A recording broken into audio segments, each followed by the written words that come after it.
नमस्कार, बुलेटिनमध्ये स्वागत। आपण बघतोय सुपरफास्ट 100 म्हणजेच वेगवान स्वरूपातल्या बातम्या। संतोष देशमुख प्रकरणात भाजपचा हात आहे का अशी शंका खासदार संजय राऊतांनी उपस्थित केली। जरांगेंच्या आंदोलनाची धार कमी करण्याकरता सुरेश धसांनी पुढे आणलं आणि मग धसांनी देशमुख कुटुंबाच्या अश्रूंचा बाजार मांडला अशी टीका संजय राऊतांनी केली आहे। संजय राऊतांचा आरोप म्हणजे शुद्ध वेडेपणा आहे। संतोष देशमुख हत्या प्रकरणात राजकारण करू नका असं प्रत्युत्तर चंद्रशेखर बावनकुळेंनी दिलं। अंजली दमानियांनी ऑनलाईन मागवलेल्या युरियाच्या बाटल्यांची ऑर्डर कंपनीकडून रद्द करण्यात आली। दरम्यान ऑर्डर माझ्यापर्यंत पोहोचण्यापूर्वीच थांबवण्यात आली असा गंभीर आरोप अंजली दमानियांनी केला। सत्ताधारी आणि विरोधकांकडूनही धनंजय मुंडेंच्या राजीनाम्याची मागणी होतीये। यावर महसूल मंत्री चंद्रशेखर बावनकुळेंना प्रश्न विचारल्यानंतर त्यांनी थेट भाष्य करणं टाळलंय। अजित पवार आणि धनंजय मुंडे यांचा तो खासगी प्रश्न आहे, त्यामुळे त्यावर मी बोलणार नाही असं बावनकुळे म्हणाले। मंत्री धनंजय मुंडेंमुळे सरकारची अडचण होतीये का यावर उत्तर देणं मंत्री चंद्रकांत पाटलांनी टाळलं। स्थानिक स्वराज्य निवडणुकीबाबत कोणीही वक्तव्य करू नका असा सल्ला चंद्रकांत पाटलांनी दिला। धनंजय मुंडे दोषी नसतील म्हणून राजीनामा देत नसतील। याआधी अनेक ओबीसी नेत्यांवर आरोप लागले मात्र सिद्ध झाले नाहीत असं बबनराव तायवाडे म्हणाले। मात्र धनंजय मुंडे दोषी असतील तर जन्मठेप किंवा कडक शिक्षा व्हावी अशी मागणी तायवाडे यांनी केली आहे। बीडच्या मसाजोगमध्ये आज बैठक दुपारी होतीये। देशमुख यांच्या हत्येप्रकरणी मसाजोगचे ग्रामस्थ आणि देशमुख कुटुंब आंदोलनाची पुढची दिशा ठरवण्याकरता बैठक घेणार आहे। शिवसेनेच्या ऑपरेशन टायगरची ठाकरे गटानं धास्ती घेतली आहे। ठाकरे गटाच्या सगळ्या आमदारांची 20 फेब्रुवारीला तर खासदारांची 25 फेब्रुवारीला मातोश्रीवर बैठक बोलवण्यात आली आहे। बैठकीत पक्षप्रमुख उद्धव ठाकरे मार्गदर्शन करतील। उपमुख्यमंत्री एकनाथ शिंदे यांच्या उपस्थितीत आज दुपारी 3 वाजता सह्याद्री अतिथीगृहावर शिवसेनेच्या कोकणातील सगळ्या आमदारांची बैठक आयोजित करण्यात आली आहे। बैठकीत कोकणातील मोठ्या विकास प्रकल्पांवर सविस्तर चर्चा करणार असल्याची माहिती मिळते आहे। पालिका निवडणुकीच्या पार्श्वभूमीवर उद्धव ठाकरे ॲक्शन मोडवर आले। ठाकरे गटाची मातोश्रीवर आज महत्त्वाची बैठक आहे। या बैठकीत संघटनात्मक बांधणीबाबत चर्चा केली जाईल। शिवसेना फोडण्यासाठी दबाव तंत्राचा वापर होतोय, पैशाचं आमिष दाखवलं जातंय असा आरोप खासदार संजय देशमुखांनी केला। राज्यात उद्धव ठाकरेंनी शिवसेना वाढवली, पक्ष संघटना मोठी केली असंही संजय देशमुख म्हणाले। रायगडच्या पालकमंत्री पदावरून सुनील तटकरेंनी जाहीर भाषणात मंत्री भरत गोगावलेंना कोपरखळ्या लगावल्या। पंचांनी दिलेला निर्णय काहींना पटत नसतो, मात्र नंतर लक्षात येतं की आरडाओरडा करण्यापेक्षा निर्णय देणारा पंच योग्य असतो असा मिश्किल टोला तटकरेंनी लगावला। नाशिक आणि रायगडचा पालकमंत्री पदाचा प्रश्न सरकारनं त्वरित सोडवणं गरजेचं आहे। मुख्यमंत्री आणि उपमुख्यमंत्र्यांनी याकडे लक्ष दिलं पाहिजे असं आमदार महेंद्र दळवी म्हणाले। येत्या सोमवारपर्यंत भरत गोगावले पालकमंत्री होतील असा विश्वास दळवींनी व्यक्त केला। ग्रामविकास मंत्री जयकुमार गोरे यांनी रामराजे नाईक निंबाळकरांवर टीका केली। मला राजकारणातून संपवण्याचा प्रयत्न ज्यांनी सातत्यानं केला, आज तेच स्वतः संपलेले आहेत असं जयकुमार गोरे म्हणाले। उद्धव ठाकरे सत्तेत असताना आम्हाला किती निधी दिला, आमची किती कामं थांबवली, आता तेच औषध तुम्हाला पाजलं जातंय म्हणून तुम्हाला कडू लागतंय अशी टीका करत नितेश राणेंनी विनायक राऊतांना उत्तर दिलं। अशा सुक्या धमक्या ठाकरेंना द्या, आम्हाला नको, नितेश राणे म्हणाले। संजय राऊतांच्या काँग्रेसवरील टीकेचा काँग्रेसचे प्रदेशाध्यक्ष हर्षवर्धन सपकाळ यांनी समाचार घेतला।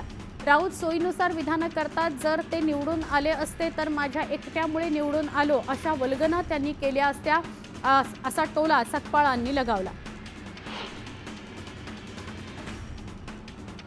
आजवर राजापूरचा आमदार जसा जिंकून आणलेला आहे तसाच यापुढेही भविष्यात आणून देणार असं वक्तव्य उबाठाचे नेते विनायक राऊतांनी केलं। भाजपचा सक्रिय सदस्य आणि सक्रिय सदस्यांची नोंदणी करणाऱ्यांनाच यापुढे संघटनेमध्ये आणि निवडणुकींमध्ये संधी मिळेल। कोण कुणाच्या जवळचा असला तरी सदस्य नसल्यास तिकीट मागण्याचीही संधी मिळणार नाही, अशी तंबी प्रदेशाध्यक्ष चंद्रशेखर बावनकुळे यांनी भाजप कार्यकर्त्यांना दिली। भारतीय जनता पक्षाचं स्फूर्तिगीत तयार करण्यात आलंय। मंत्री रवींद्र चव्हाणांच्या संकल्पनेतून गीताची निर्मिती करण्यात आली आहे। लव जिहाद प्रकरण सरकारनं अत्यंत गांभीर्यानं घेतलंय। हा कायदा येत्या अधिवेशनातच अस्तित्वात येईल असं मंत्री संजय शिरसाट म्हणाले। गेल्या 4-5 वर्षात लव जिहादची 1.25 लाख प्रकरणं महाराष्ट्रात घडली असल्याची माहिती त्यांनी दिली। राज्यासह लव जिहाद विरोधात सक्षम कायदा आणला जात आहे, यासाठी राज्य सरकारचं अभिनंदन आणि स्वागत करतो, अशी प्रतिक्रिया माजी खासदार सुजय विखेंनी दिली। खंडपीठ कृती समितीकडून कोल्हापुरात आमरण उपोषण करण्यात आलं। तब्बल 38 वर्षात मुंबई उच्च न्यायालयाचं खंडपीठ कोल्हापुरात व्हावं यासाठी लढा सुरू आहे, तरी देखील अद्याप मागणी पूर्ण झाली नसल्यानं आंदोलन करण्यात आलं। जालन्यामध्ये शासकीय कंत्राटदारांनी बेमुदत आंदोलन पुकारलंय। महाराष्ट्र शासनानं थकीत देयक न दिल्यानं कंत्राटी संघटना आक्रमक झाली आहे। यंत्रसामुग्रीसह वाहनं कंत्राटदारांनी जप्त केलेली आहेत। छत्रपती संभाजीनगरात एका दुचाकी चालक महिलेची मुजोरी बघायला मिळाली। कार चालकाला भर रस्त्यात मारहाण करण्यात आली। अर्वाच्य भाषेत ती शिवीगाळ करत होती। जळगावच्या कांचननगर परिसरातील उज्ज्वल चौकात जुन्या वादातून तरुणाला शिवीगाळ करण्यात आली, मग त्याला मारहाण करण्यात आली। या प्रकरणी शनीपेठ पोलीस ठाण्यात गुन्हा दाखल करण्यात आलाय। साईंच्या शिर्डीत भाविकांची लूट थांबत नाहीये। साई दर्शनाकरता आलेल्या युनायटेड किंगडममधील भाविकांची शिर्डीत फसवणूक झाली। भाविकांना 500 रुपयाचं सामान 4000 विकण्यात आलं। या प्रकरणी दोघांना ताब्यात घेण्यात आलंय। भिवंडी शहरात मोठ्या वाहनांना बंदी घालण्यासाठी लोखंडी हाईट बॅरिकेडिंग करण्यात आलंय, मात्र अज्ञात वाहनाच्या धडकेत हे बॅरिकेटर कोसळले।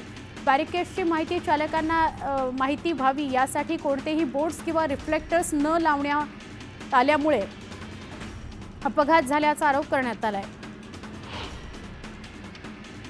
बुलडाणा जिल्ह्यातील अंतरज या गावात पाणीपुरवठा योजनेची पाण्याची टाकी कोसळली। पाणीपुरवठा योजनेचं काम निकृष्ट दर्जाचं असल्यानं टाकी कोसळली असा आरोप ग्रामस्थांकडून करण्यात येतोय। राज्यात शिवजयंतीचा उत्साह पाहायला मिळतोय। शिवजयंती अवघ्या 2 दिवसांवर आली आहे, त्यामुळे ठिकठिकाणी रस्त्यांवर झेंड्याची दुकानं सजलेली बघायला मिळत आहेत। धुळे जिल्ह्यात यंदा मोठ्या प्रमाणात तूर लागवड झाली। जिल्ह्यात आता तूर काढणीला वेग आलाय। पारंपरिक पद्धतीनं तूर काढताना शेतकरी दिसून येत आहेत। पुण्यातील महिलेच्या घरात 350 मांजरी असल्याची तक्रार केल्यावर आरोग्य अधिकाऱ्यांनी पाहणी केली। यावेळी मांजरीच्या दुर्गंधीमुळे आरोग्य अधिकाऱ्यांना घरातच चक्कर आली। अमरावती जिल्ह्यातील कृषी महोत्सवाचं आयोजन करण्यात आलंय। या 1.5 दिवसात 24 लाखांची उलाढाल झालेली आहे। शेतकऱ्यांच्या मार्गदर्शनाकरता 288 स्टॉल्स लावण्यात आले। वाशिम जिल्ह्यात महात्मा गांधी राष्ट्रीय ग्रामीण रोजगार हमी योजनेअंतर्गत 5 लाखांचं अनुदान सिंचन विहिरींसाठी मंजूर करण्यात आलं, मात्र अद्यापही शेतकऱ्यांना त्याचा लाभ मिळालेला नाही, त्यामुळे शेतकऱ्यांमध्ये तीव्र नाराजी आहे। बीडच्या चुमळी गावातील सरपंच आणि ग्रामस्थांनी अजब मागणी केली। छत्रपती शिवाजी महाराजांची जयंती साजरी करायची असल्यास बॉन्ड्स तयार करावेत, अशी मागणी केल्यानं शिवप्रेमींनी संताप व्यक्त केला। मच्छीमार बांधवांना न्याय मिळवून देत त्यांची 700 कोटींची कर्जमाफी करून दाखवणारच, अशी ग्वाही राहुल नार्वेकर यांनी कोळी बांधवांना दिली।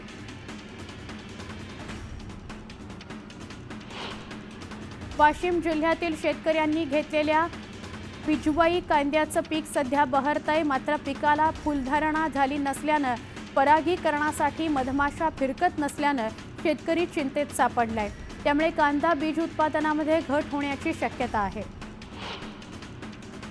व्यावसायिक अभ्यासक्रमाच्या प्रवेशासाठी घेण्यात येणाऱ्या सीईटी परीक्षांचं अंतिम वेळापत्रक जाहीर करण्यात आलंय। त्यानुसार MHT सीईटीची PCB गटाची परीक्षा 9 ते 17 एप्रिल आणि PCM गटाची परीक्षा 19 ते 27 एप्रिल दरम्यान होणार आहे। पुण्यातील कमाल तापमानामध्ये वाढ झाली असून तापमान 36 अंशांवर गेलंय। त्यामुळे सकाळच्या वेळी गारवा आणि दुपारी उष्णता अशी स्थिती निर्माण झाल्यानं पुणेकर चांगलेच हैराण आहेत। कोट्यवधीचा खर्च करून जलजीवन मिशन योजनेद्वारे पाणीपुरवठा केल्याचा दावा सरकारतर्फे करण्यात येतोय। मात्र नंदुरबार जिल्ह्यातील केलापाणी या गावात 1 हंडा पाण्याकरता ग्रामस्थांना जीवघेणा प्रवास करावा लागतोय। त्यातही झऱ्यातून निघालेलं गुणवत्ताहीन पाणी ज्याच्यावर दिवस काढत असताना प्रशासनाचं मात्र त्याकडे दुर्लक्ष होत असल्यानं नागरिक संतापले। रत्नागिरी जिल्ह्यातील मांदिवलीत पंचकोशीत हापूस आंबा काजूच्या बागा आहेत। या परिसरात बॉक्साईट मायनिंग प्रकल्प झाल्यास आंबा काजू पिकावर परिणाम होण्याची शक्यता असल्यानं प्रकल्पाला स्थानिकांनी विरोध केलाय। प्रस्तावित प्रकल्प हटवा आणि मांदिवली गाव वाचवा असा नारा स्थानिकांनी दिला। वर्ध्यात पालकमंत्री पंकज भोयर यांनी बचत गटाच्या मेळ्यात जेवणावर ताव मारला। वर्धिनी मिनी सरस महोत्सवामध्ये सहभागी होत पंकज भोयर यांनी महिलांच्या अडचणी जाणून घेतल्या। नाशिक जिल्ह्यात तब्बल 66,000 शालेय विद्यार्थी विविध आजारांच्या विळख्यात असल्याचं समोर आलं। बाल्यावस्था या कार्यक्रमाअंतर्गत बालस्वास्थ्य या कार्यक्रमाअंतर्गत करण्यात आलेल्या आरोग्य तपासणीत ही धक्कादायक बाब समोर आली।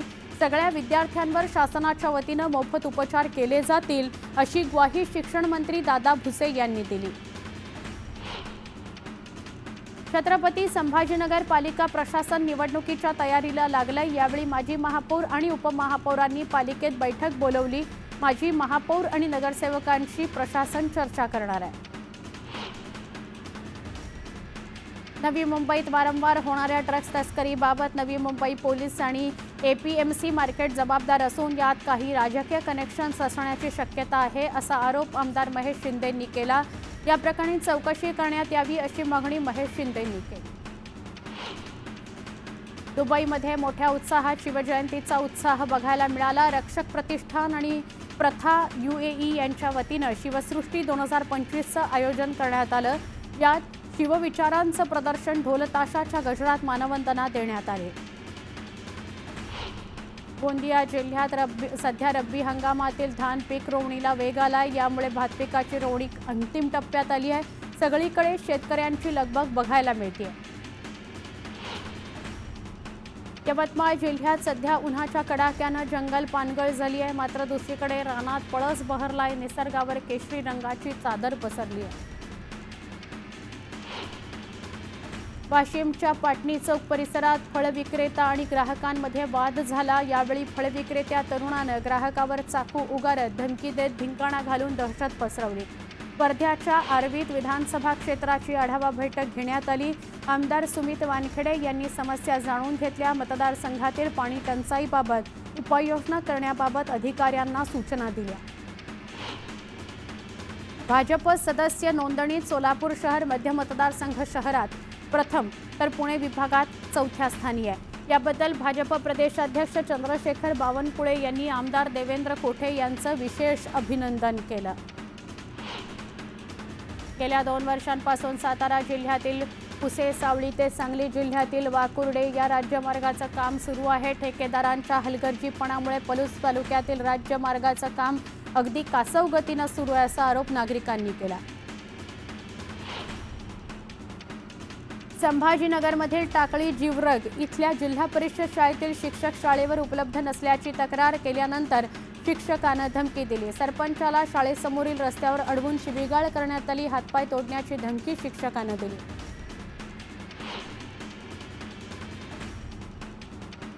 सोलापुरामध्ये छत्रपती शिवाजी महाराज यांची जयंती आगळ्यावेगळ्या उपक्रमांनी साजरी होते। जयंतीनिमित्त महिलांनी कपाळावर शिवरायांची प्रतिमा साकारली।